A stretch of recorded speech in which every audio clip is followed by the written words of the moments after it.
Greetings from New Hampshire, the 9th state to join the Union, which it did on June 21st, 1788. With 1.3 million residents, it ranks 41st in population. Each season brings with it something special and amazing. In the fall, the colors are unrivaled. The tree colors are these fiery reds and oranges and yellows, and it looks like there's a forest fire. And unlike LA, they're not really on fire. It's just gives the impression. Just beneath New Hampshire's forested hills lies the source of its nickname, granite. But it's fairly easy to get to it. And so it is kind of a symbol of the state. Of all the granite in New Hampshire, this natural rock formation was the symbol most dear to its citizens.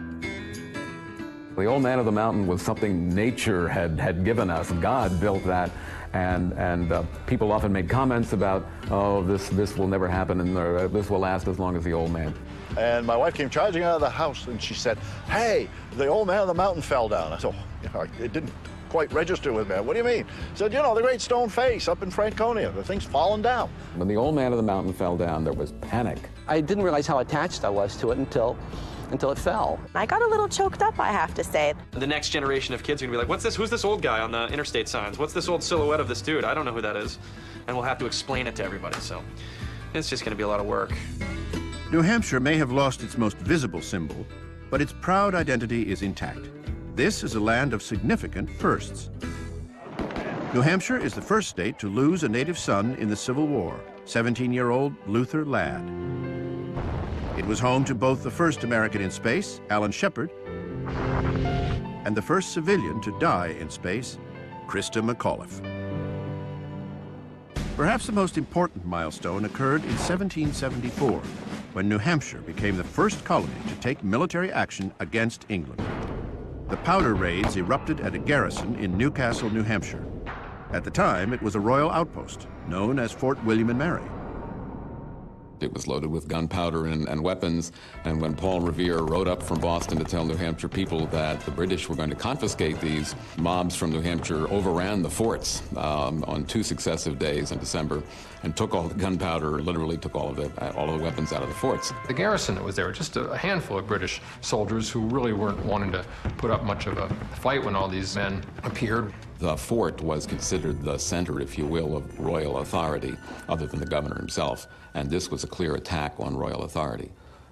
That's what makes it a significant event. It's really the first organized armed resistance to the crown, and it really does inaugurate the American Revolution. Live free or die. Those are the first words most people will see upon entering New Hampshire. The true meaning of the state motto, however, is fiercely debated. Well, the phrase live free or die came from a statement made by General John Stark before the Battle of Bennington in the Revolutionary War. And for a long time, it really did encapsulate the notion that freedom is worth dying for.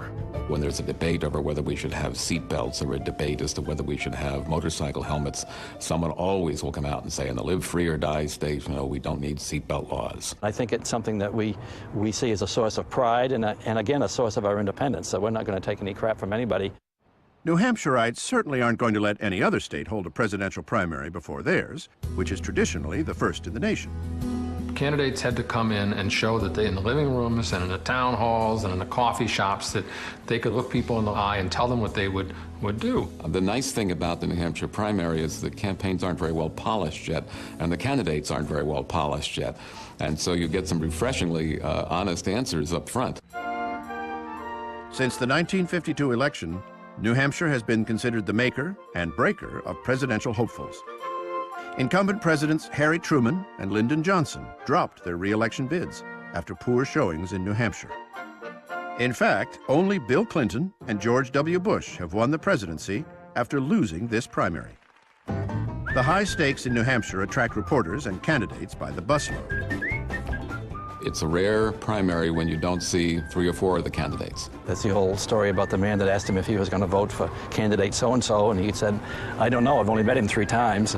My mom was telling me that she was at the hair salon, and they looked up and John Kerry walked in and said hi to everyone and introduced himself. You know, something you don't normally expect when you're getting your hair done. So.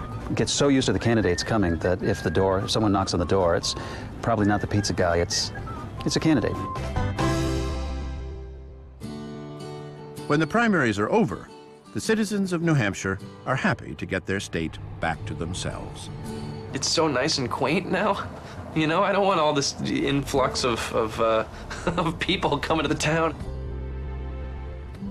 So I'm a little selfish about it. Look here. I'm talking about America. Sweet America.